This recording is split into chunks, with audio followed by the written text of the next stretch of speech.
a carport that we did.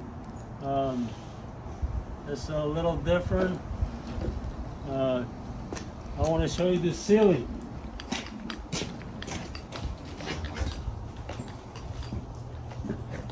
Next thing we got to do is install a cupola at the top. This is a cupola that we're going to put on top of that carport, and these comes in 3 sections. Okay. There's 1 sections of this cupola, and this is the first section. This is the section that we got to anchor to the roof structure.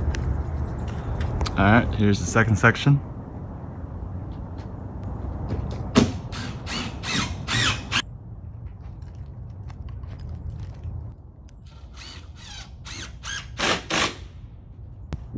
And here comes the roof.